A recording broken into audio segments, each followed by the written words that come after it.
රියානා කුමරියගේ උරුමය. ඔන්න එකෝමත් එක කාලෙක එක රටක එක්තරා රාජධානියක් තිබුණා. හරිම ලස්සන වටපිටාවක තමයි මේක පිහිටලා තිබුණේ.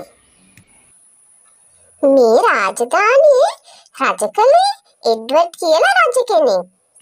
මේ රජතුමා තමන්ගේ බිසවත් එක්ක බොහොම හොඳින් රට පාලනය කළා. මේ රජතුමාටයි බිසවටයි හිටියා දූවරු දෙන්නෙක්. එක්කෙනෙක් තමයි රියානා. අනිත් දූ කුමරිය තමයි ඇලන්. මේ හැමෝම බොහොම සතුටින් තමයි රජමාලිගාවේ වාසය කළේ. මේ බාල දූ කුමරිය රියානා එයා නිදහසට බොහොම ප්‍රිය කරන කෙනෙක්. හැමදාම උදේට නැගිටලා උයන් සිල් නරඹන්න යන එක මේ රියානා කුමරියගේ පුරුද්දක්. ඒ වගේම තමයි එයා සත්තුන්ට හරිම ආදරේ, හරිම කරුණාවන්තයි. මේ රියානා කුමරිය ඒ සත්තුන්ව ළඟින් තියාගෙන හුරතල් කරනවා. මේ රියානා කුමරියට තවත් යාළුවෝ 7 දෙනෙක් හිටියා. හැබැයි එයාලා නම් කුරුමිට්ටෝ. රියානා කුමරිය මොන ගමන ගියත් මේ කුරුමිට්ටෝ 7 දෙනා කුමාරිගේ පස්සෙන්මයි හිටියේ. හැමදාම උදේට රියානා කුමරිය ඇහැරෙනකොට මේ කුරුමිට්ටෝ 7 දෙනා ඇඳ ළඟ. එතන ඉඳන් මේ 7 දෙනාම දවස ගත කරන්නේ මේ රියානා කුමාරිය එක්ක. එතකොට මේ රජමාලිගාවේ ඉන්න වැඩිමහල් දූ කුමරිය තමයි ඇලන්. එයා නම් හරිම ආඩම්බරයි. ඇලන් කුමරිය එයාගේ රූසපුව ගැන ගොඩාක් සැලකිලිමත් වුණා. එයා දවසින් වැඩි හරියක් ගත කළේ කැඩපත ඉදිරියේ.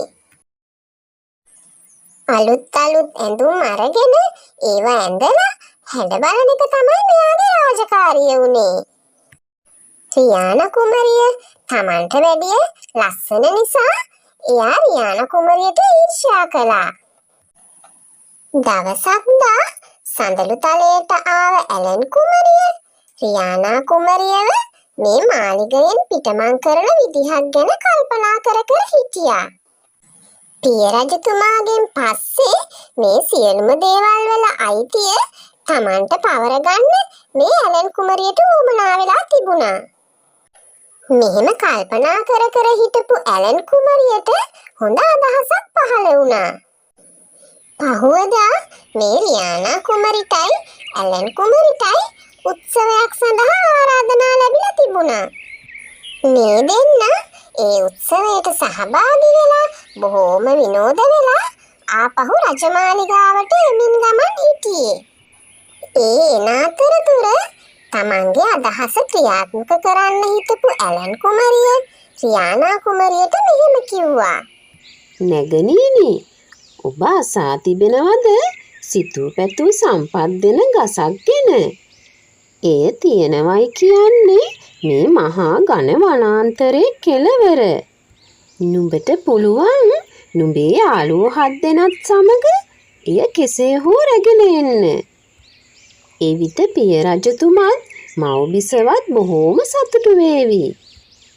එයින් අපට අපේ රටවැසියන්ටත් උදව් කරන්න හැකි වේවි. මේ ගමන යන මඟ බොහෝම දුෂ්කරයි. වන සතුන්ගේ හිරිහැරත් බොහෝමයි.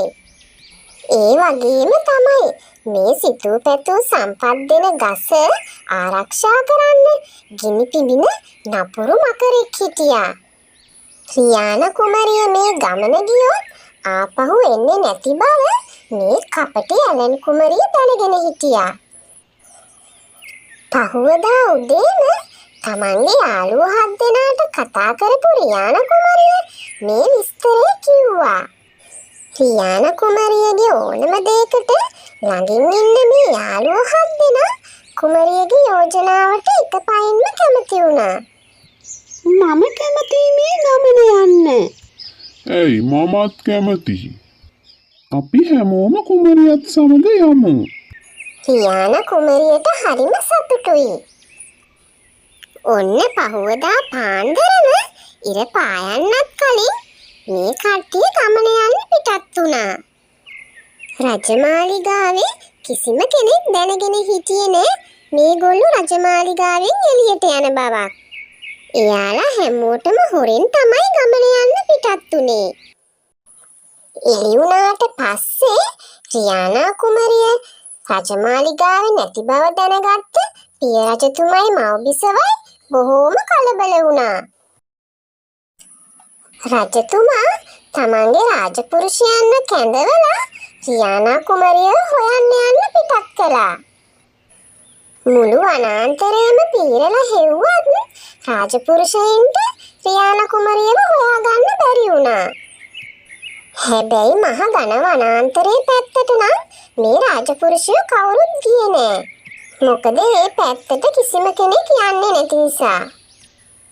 නැවතත් රජමාලිගයට ආව රාජපුරුෂයෝ තමන්ට රියානා කුමරියව සොයාගන්න බැරි වුණ බව රජතුමාට දැනුම් දුන්නා. මේ රියානා කුමරියයි එයාගේ යාළුවෝ 7 දෙනා යන ගමන දිහා තවත් එක්කෙනෙක් බලාගෙන හිටියා. ඒ තමයි මායාකාර ආච්චි අම්මා. එයා අවුරුදු ගානක් මේ දවස් වෙනකන් බලාගෙන හිටියා. සිතූ පැතූ සම්පත් දෙන ගසේ නියම උරුමකාරී මේ රියානා කුමරිය. මේ මායාකාර ආච්චි අම්මා ඒක දැනගෙන හිටියා. එයා මේ රියානා කුමරියගේ ඉදිරියේ පෙනී හිටියා. කුමරියනි, ඔබ තමයි මේ ගසේ සැබෑම උරුමකාරී. මම ඔබට ඒ ලබා ගැනීමට උදව් කරන්නම්. මේ තියෙන්නේ ඔබට ඒ සඳහා අවශ්‍ය දේවල්. මේක ගන්න. ඔබ මේ මඟ යනකොට ඔබට මුලින්ම කොටියෙක් මුණ ගැසේවි. බිය නොවන්න. මෙහි ඇති මස් කැබැල්ල කොටියට දෙන්න. තවත් ඉදිරියට යන විට උඹට නාගයෙකු මුණ ගැසේවි.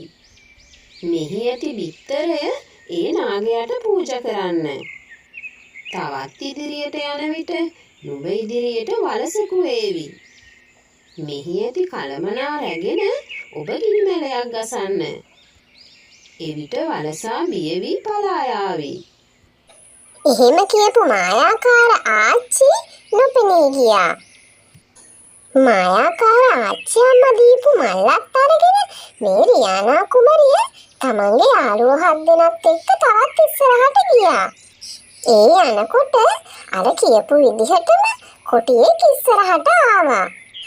රියානා කුමරිය මල්ලේ තිබුණ මස් කැබැල්ල අරගෙන කොටියට දැම්මා.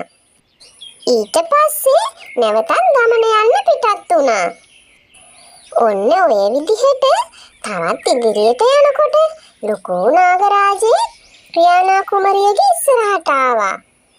ඊට පස්සේ අර මායාකාර ආච්චි අම්මා කියපු විදිහට මල්ලේ තිබුණ බිත්තරය අරගෙන මේ නාගරාජයාට පූජා කළා.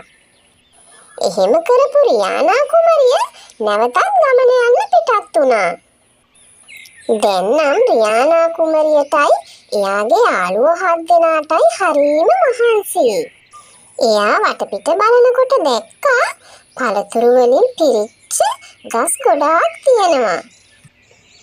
එන්න කුමරියනි, ඇවිත් මේ පළතුරු අනුභව කරන්න. හරියට මේ රියානා කුමරිය එන බව දැනගෙන හිටියා වගේ එක පළතුරු ගසක් කුමරියට කතා කළා. රියානා කුමරියට පුදුමත් හිතුණා. රියානා කුමරියයි එයාගේ යාළුවෝ 7 දෙනයි ඇති වෙලකල් පළතුරු කෑවා. කාලා තමන්ගේ කුසගිනි නිවා ගත්තා. ටික වෙලාවක් ගිමන් හැරපු මේ රියානා කුමරිය නැවතත් ගමන යන්න පිටත් වුණා. මායාකාර ආච්චි අම්මා කිව්වා වගේම ඔන්න ඉස්සරහට වලහෙක් ආවා. රියානා කුමරිය අනිත් කට්ටියත් එක්ක එකතු වෙලා මේ වලහා ඉදිරියේ ගිනිමැලයක් පත්තු කළා. ගිනිමැලයට බය වුණ මේ විශාල වලහා ආයෙත් හැරිලා මහා වනාන්තරයේ පැත්තට ගියා. මායාකාර ආච්චි අම්මා කියපු විදිහටම සියලුම දේවල් කරපු මේ රියානා කුමරිය තමන්ගේ යාළුවොත් එක්ක ටිකක් ගිමන් හැරියා.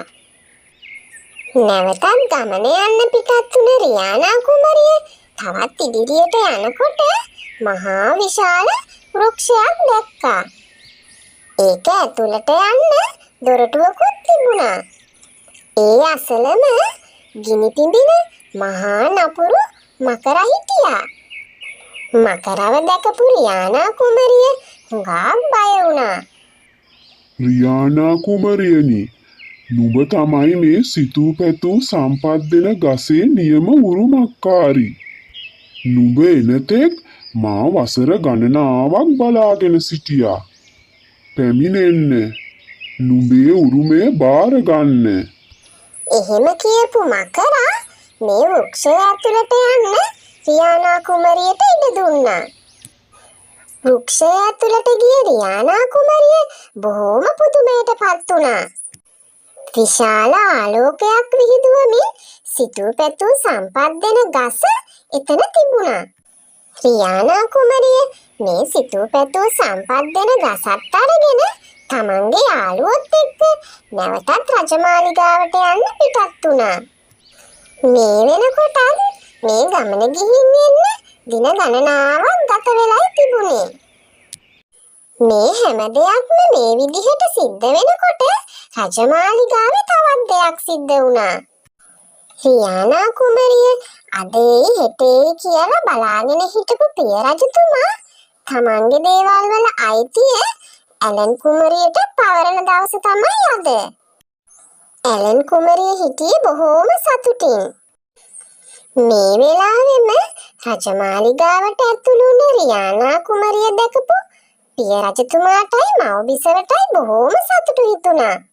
එයාලා කවදාවත් හිතුවේ නැහැ කුමරියව මේ විදිහට ආයෙත් දකින්න ලැබෙයි කියලා. ඇලන් කුමරියට නම් හරිම පුදුමයි. මොකද මේ ගමන ගිය කෙනෙක් ආයෙත් කවදාවත් ඇවිත් නැහැනේ.